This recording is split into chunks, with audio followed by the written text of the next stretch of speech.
In the midst of a brutal world war, two pilots, one American, one German, faced a life-or-death decision. What happened next defied every expectation of enemy combatants, creating a moment of humanity that history almost forgot. This is the incredible story of how an American bomber was saved by the very enemy it was fighting. Stay with us to uncover the untold story of bravery, honor, and a shared moment between rivals in the skies. It was December 20th, 1943, and in the freezing air high above Germany, Second Lieutenant Charles "Charlie" Brown struggled to keep his mortally damaged American bomber on course.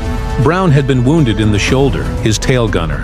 Sergeant Hugh Eckenrode was dead, and several other members of the crew were wounded, some severely. Their aircraft, B-17, Ye Old Pub, had been hit twice by flak as it approached its target, the Focke-Wulf plant in the German city of Bremen, forcing the crew to shut down one of the engines and throttle back on another.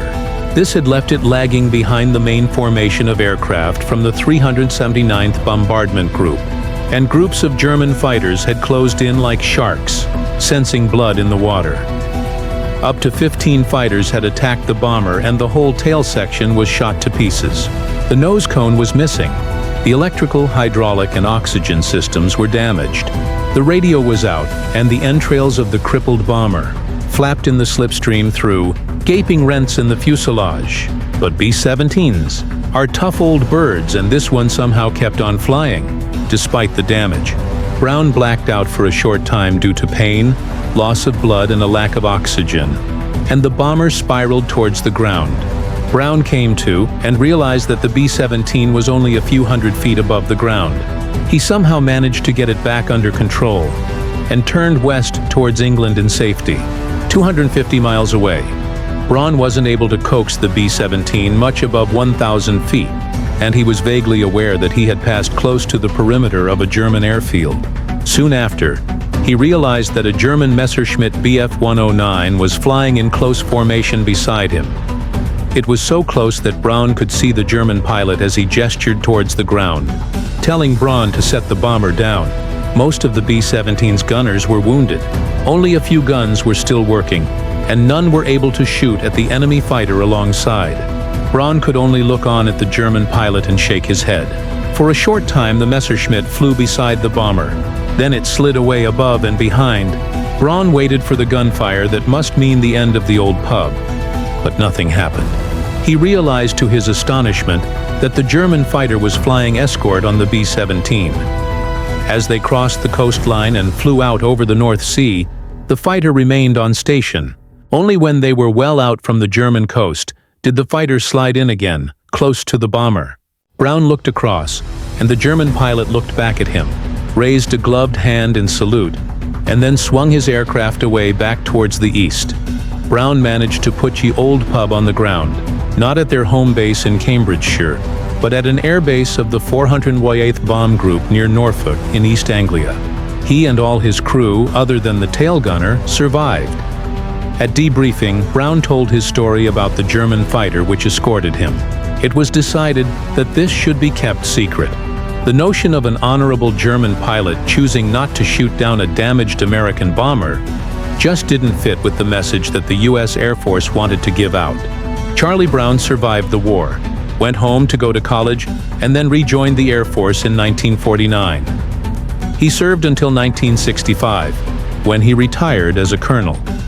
It wasn't until much later in 1986, at a meeting of retired combat pilots called Gathering of the Eagles, that he first spoke about what had happened. The response was strong, though some questioned whether the whole incident really happened. Even Brown began to wonder. His memories of that day in 1943 were hazy due to his injuries, exhaustion, and the stress of combat. Could he be remembering it all wrong? Brown decided that he was going to find the German pilot involved, if only to prove that he hadn't imagined the whole thing.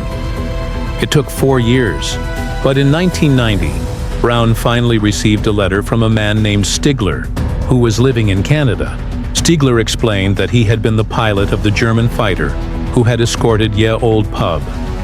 On December 20th, 1943, Franz Stigler had been a 27-kill veteran pilot.